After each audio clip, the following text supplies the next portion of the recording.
Angel Reese for three. Right here, way downtown. No. No.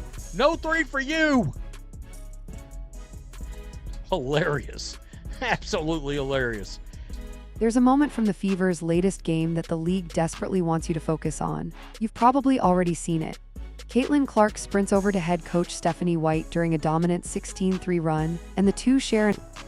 Guys, we had an Atlanta Dream, good team, against the Indiana Fever. Angel Reese against Caitlin Clark, and that was about as dead a crowd as you could possibly have.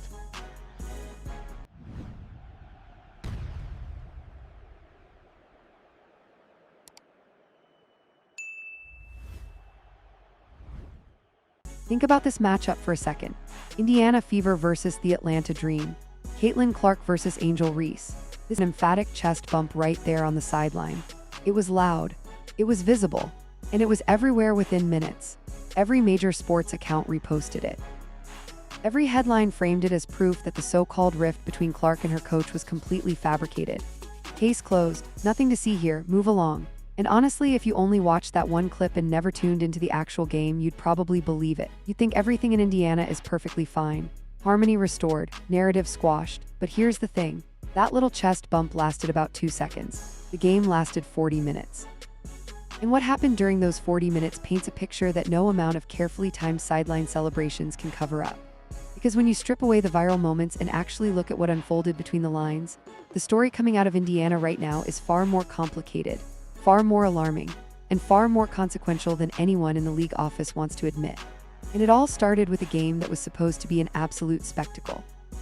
Brianna Jones did not play in this game, and she's huge. Literally 6'3", 215. So a big part of the Atlanta Dream's length did not play tonight. She averages almost 13 points and over 7 boards.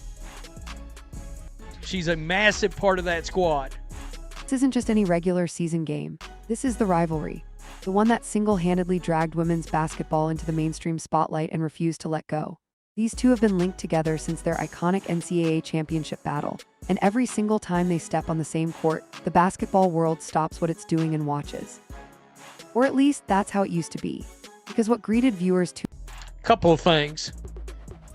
Did you notice how many empty seats were visible during a game involving Caitlin Clark and Angel Reese?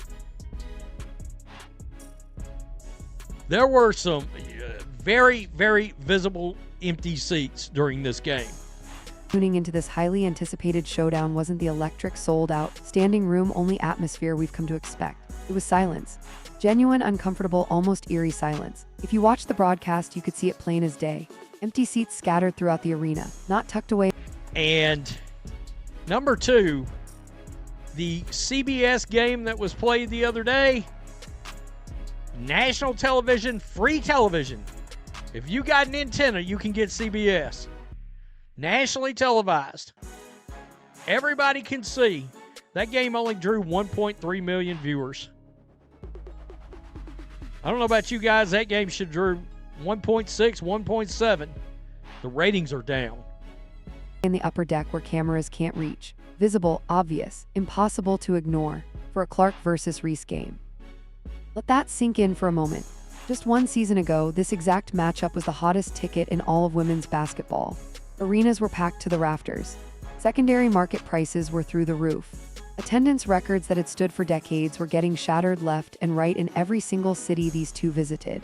And now you could practically hear the sneakers squeaking on the hardwood because the...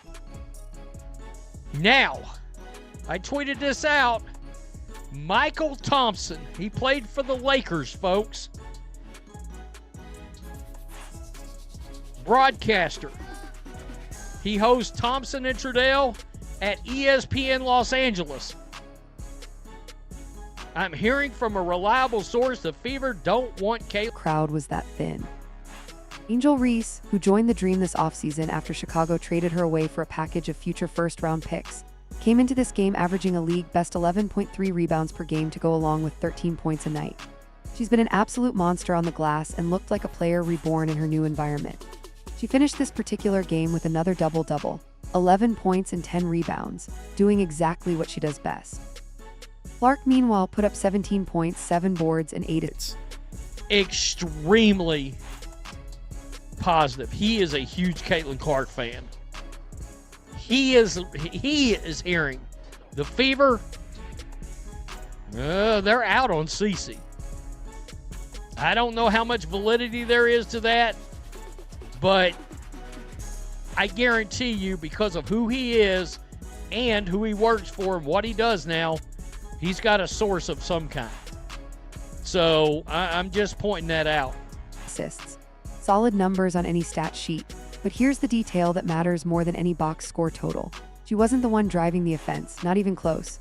Kelsey Mitchell exploded for 25 points on a ridiculous 11 of 15 shooting night. Aaliyah Boston dominated the interior with 19 points and 12 rebounds. And Clark was the third option in her own offense. On a night when the entire basketball world was supposedly watching. And that right there is where things start to get really interesting. Let's talk about what it actually means when the... It's like, you know, is this what the millions and millions of fans tune in to see? Slow, boring basketball? I mean, it's an entertainment product. They won the game, and it was boring. I don't know what else to say. I'd be lying if I told you, oh yeah, I was fired up, I was charged up. This was far and away, let's be real, Angel Reese, Caitlin Clark, crowd was dead as a doornail. Most marketable player in the entire sport finishes as the third leading scorer on her own team. Because this isn't a one-time thing. This is a pattern, and it's a pattern that appears to be completely by design. Stephanie White's offensive system is built around ball movement, balance, and multiple scoring threats. On paper, that sounds like textbook smart basketball. Spread the wealth, don't become predictable. Keep defenses guessing. And from a pure X's and O's perspective, you can absolutely make a case for it. The Fever are currently the highest scoring team in the entire WNBA, averaging 91.8 points per game. That number is real. That number is impressive. And it's a number that White can point to every single time someone questions her approach. But here's the disconnect that nobody in the coaching staff seems willing to address. The millions of fans who flooded into this league over the past 2 years didn't show up to watch balanced offensive distribution. They didn't buy tickets and subscriptions and merchandise because they were dying to see a well-executed half-court set where the ball swings side to side 4 times before Kelsey Mitchell takes a mid-range jumper. That is not what happened. What happened was Caitlin Clark, the logo range threes that made your jaw hit the floor. The no-look passes in transition that looked like they were pulled straight out of a video game. The electricity, the unpredictability, the feeling that every single time she touched the ball, something absolutely insane might happen. That is the product people signed up for. That is the reason television cameras showed up. That is the reason corporations wrote massive sponsorship checks. And when you take that element away, when you deliberately funnel the offense through other players and reduce your biggest attraction to quiet facilitator hovering around 17 points on a night when she should be hunting 30, you're not just making a coaching decision. You're making a business decision. And the early returns on that business decision should terrify everyone with a financial stake in this league. But the real damage might not even be showing up on the court at all. It's showing up in a place that matters even more. The viewership numbers right now are telling a story that the WNBA cannot afford to ignore. And it's a complicated story because depending on which stat you pull, you can spin it in completely different directions. On one hand, the league can point to some genuinely positive data. ESPN's regular season broadcasts have seen a bump compared to prior years. Across the board, the overall averages look healthy, but here's where it gets tricky. When you zoom in on the specific moments that should be the league's crown jewels, the cracks become impossible to hide. Remember the 2024 All-Star Game? That was a cultural event. Over 3.4 million viewers tuned in, making it one of the most watched moments in WNBA history. It was proof that this league had arrived. Fast forward to 2025 and the All-Star Game audience dropped by 36%. 36%. That is not a minor dip. That is a free fall. And what was the biggest variable between those two events? Clark. She only played 13 games during the 2025 season due to a groin injury that kept her sidelined for the majority of the year. And the league felt every single one of those missed games in the ratings, in the attendance figures, in the overall cultural buzz. When Clark plays, the numbers surge. When she doesn't, they drop. That correlation isn't subtle. It's about as obvious as a neon sign in a dark room. Now look at the current picture. A nationally televised CBS broadcast, completely free to anyone with an antenna, featuring marquee WNBA talent, pulled in roughly 1.3 million viewers. For free television with that level of accessibility, that number should have been significantly higher. We're talking about a platform where the barrier to watching is literally zero, and still, the audience came in below expectations. The people who showed up in record-breaking numbers during the 2024 boom are starting to quietly slip away. And if the league thinks this is just a temporary blip, a statistical hiccup that'll correct itself, they are dangerously underestimating what's happening right in front of them. Because what came next wasn't just a dip in a ratings chart. It was a rumor that sent absolute shockwaves through the entire basketball world. You might have seen it flash across your timeline and done a double take. Mitchell Thompson, the former NBA player and longtime respected broadcaster currently working with ESPN Los Angeles, posted something on social media that made every basketball fan on the internet stop scrolling. His message was blunt and direct, and it essentially boiled down to this. He claimed he was hearing from a source he considers reliable that the Indiana Fever no longer want Caitlin Clark. Not that they're frustrated, not that they're exploring options, that they're done. And his immediate follow-up was aimed squarely at the Los Angeles Sparks. Go get her. Right now, don't wait, just make it happen. Now, before anyone runs with this as confirmed gospel, let's be very clear about something. As of right now, there is absolutely no verified reporting from any major insider or league source confirming that the Fever are actively shopping Clark or pursuing any kind of trade. Multiple outlets have pushed back hard on this, and some media members have pointed out that voices like Thompson's, who don't cover the WNBA on a daily basis, may be capitalizing on the drama surrounding Clark's celebrity status rather than operating on genuine inside information. That's a fair criticism, and it deserves to be acknowledged.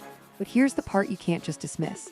Thompson isn't some random anonymous account on the internet stirring up chaos for engagement. This is a man with decades in professional sports media. He works for a major outlet in one of the biggest markets in the country. He's widely known as a measured, positive voice, not someone who throws grenades into public discourse for fun. He's also a vocal Clark supporter, which makes it even more puzzling that he'd float something this explosive unless he genuinely believed there was something behind it. Does that mean it's true? Does it mean it's completely made up? That's hard to say either. But the fact that a name with that much credibility felt comfortable putting that claim into the public space tells you something significant about the temperature around this franchise right now. There's smoke. Whether there's fire is still an open question. But the smoke alone is doing damage, because once the trade conversation attaches itself to a player of Clark's magnitude, it takes on a life of its own. And the origins of that smoke, they trace back to a very specific, very public, very ugly moment that happened just days before this dream game. So where did all this tension actually start? Let's rewind. May 30th, Indiana versus Portland. And what unfolded that night might end up being one of the most pivotal moments of this entire WNBA season, not because of the final score, but because of what it revealed about the fractures inside that Fever locker room. Portland absolutely demolished Indiana, 184. It was a blowout in every sense of the word, but the score doesn't even begin to tell the real story. Clark had one of the worst nights of her professional career. 6 points, 1 of 7 from the field, 5 personal fouls, just 22 minutes of playing time, that's it. And the reason she only played 22 minutes is because Stephanie White pulled her early. White actually yanked Clark, Aaliyah Boston, and Lexi Hull out of the game in the middle of the first quarter, right after Indiana had jumped out to an 8-2 lead. They were winning, and the coach pulled her starters anyway. Portland responded with a devastating 19-4 run, and the game was essentially over before it ever really began. But the moment that truly set the internet ablaze happened during a timeout. The cameras caught White jabbing her finger in Clark's direction, clearly animated, clearly intense. And then Clark stood up, walked behind her coach, visibly shaking her head in frustration. It was raw, it was unfiltered, and it was everywhere within minutes. The reactions came fast and furious. Skip Bayless, never one to let a viral moment pass without pouring gasoline on it, went so far as to claim that White had been fired. That was completely false and was quickly debunked. But the fact that a claim that ridiculous could gain traction tells you exactly how volatile the public perception around this team has become. Both Clark and White addressed the situation afterward, and both firmly denied any real conflict. Clark's response was particularly pointed. She made it clear that she has White's back unconditionally, and that the people sitting on their phones all day don't see the real moments between them. White, for her part, characterized it as normal coaching intensity. Nothing more, nothing less. And maybe that's genuinely all it was. Coaches and players get into it on the sideline in every sport, at every level, in every game. It happens. But here's the context that makes this particular incident hard to just shrug off.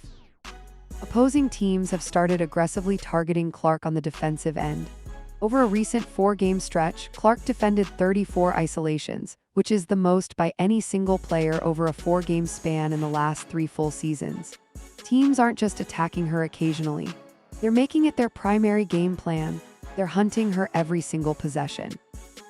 And when your franchise player is getting torched defensively to the point where she's racking up 5 fouls in 22 minutes, and your head coach responds by benching her early in a game you're actually winning, the optics are absolutely brutal. Whether the tension is real or manufactured by the media, the perception is already out there. And in the modern sports landscape, perception has a nasty habit of becoming reality. But here's the part that nobody is really talking about, the part that goes way beyond any single game or any single sideline interaction.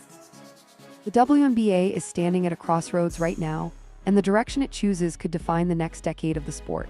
This league is no longer operating in the shadows. It's not a niche product that survives on passionate but small audiences anymore. Over the past 2 years, it has exploded into the mainstream consciousness in a way that nobody predicted. Television deals have grown exponentially. Franchise valuations have skyrocketed. New ownership groups with deep pockets are lining up to get involved. Expansion teams are being added. The money flowing into women's basketball right now is unlike anything this sport has ever seen. And at the absolute center of that financial and cultural explosion is one player. One singular, generational, once-in-a-lifetime talent who happens to play for a team that seems increasingly unsure about what to do with her. Here's the fundamental tension.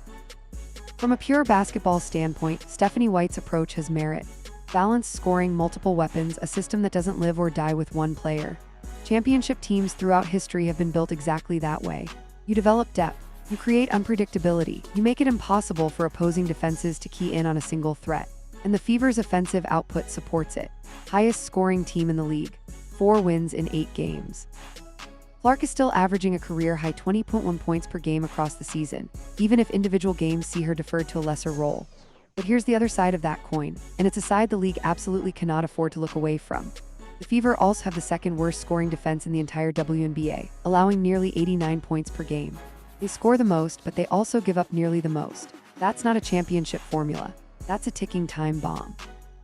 And while the offense hums along in this balanced system, the defensive end is hemorrhaging points, and Clark is being left on an island getting hunted in isolation after isolation by every opponent's scouting report.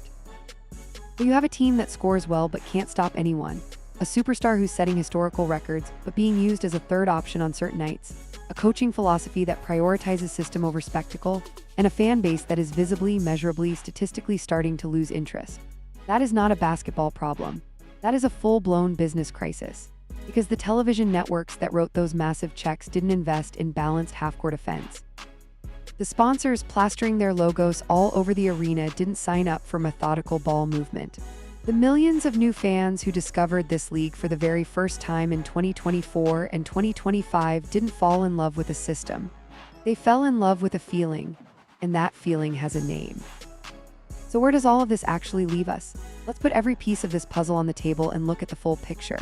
You have Caitlin Clark, who is still performing at an elite level by any objective measure. Career-high 20.1 points per game. The fastest player in WNBA history to reach 1,000 points, 250 rebounds, and 250 assists. She shattered that milestone in the season opener and hasn't slowed down since. She's second in the current MVP conversation behind only Aja Wilson. Her numbers, her records, her impact when she's unleashed, all of it screams generational talent operating at the peak of her powers.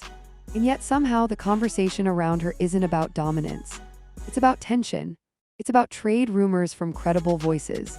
It's about sideline confrontations caught on camera. It's about a coaching system that seems determined to redistribute the very magic that built this league's golden era.